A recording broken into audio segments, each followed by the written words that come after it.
Imagine being 10 years old and living in a village completely isolated from the rest of the world. Imagine if weeks went by without nighttime, and school was optional, so you could play outside even at 3 a.m. Imagine if law enforcement was non-existent, and cultural norms were vanishing.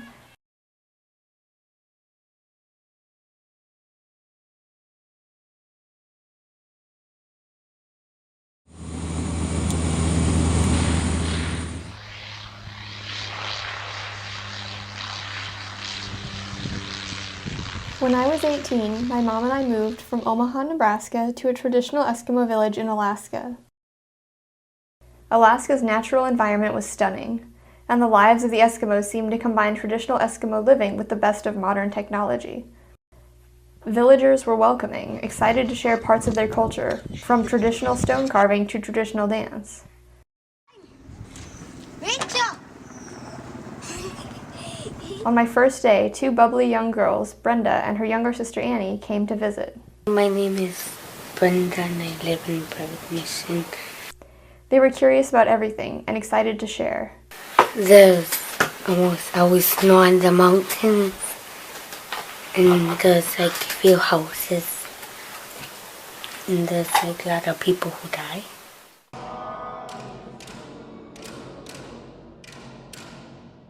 Alaska feels like a dream. The villages are completely isolated from the outside world and inhabited by strange and alien plants and animals. Even the normal rules of time don't apply. When there's daylight, Brenda and her friends are out playing, even though our watches say 3 a.m.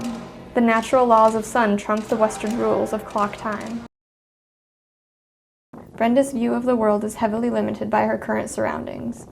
When I showed her a photograph of Venice, she refused to believe that it was a real place. She thinks of it as some impossible dream world. But in other ways, Western culture has taken root. Coca-Cola has become ubiquitous. But some of the mixing is more dangerous. The subsistence life that I was learning about has become changed through the influx of Western technology. Subsistence is an economic endeavor. It's no different than a job. You can't burn 50 calories to bring home 25.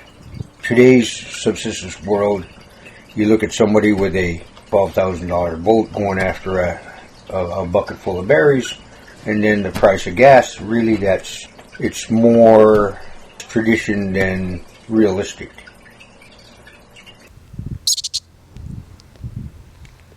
Everything is dying out. All they care about now is cell phones and Facebook and TV. And a lot of these kids don't even know how to cut fish.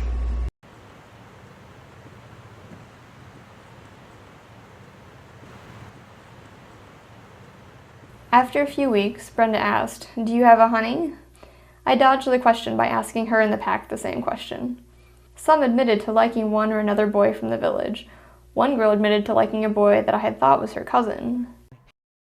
For most of their history, Eskimos were nomadic people. Different tribes would meet and intermingle, expanding the gene pool. In the mid-1800s, American whaling companies set up stations along the Bering Sea coastline. They began trading with the Eskimos in exchange for employment. Around 1885, Western missionaries came to civilize the natives and cure them of their new drinking habits.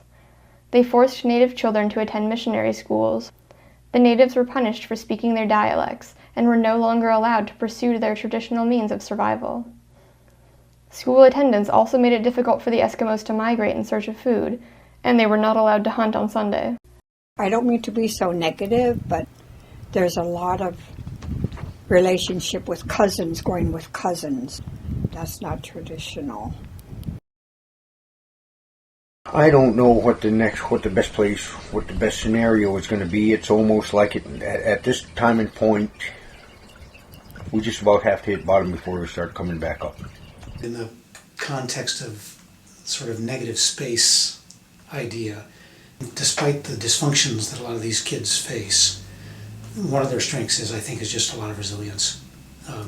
They need to overcome a lot in order to sort of show up every day and put their best foot forward.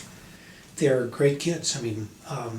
Like many kids, probably most kids. Brenda and her friends and siblings and children will create a new culture.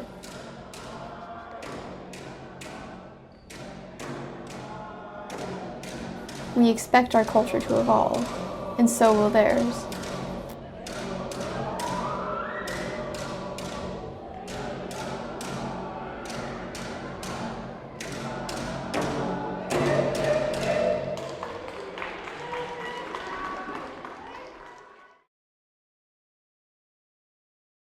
And then can you tell Rachel goodbye? Goodbye, Rachel. Annie. Hi, Brenda. Bye, Rachel. Hi, Annie. I will talk to you later.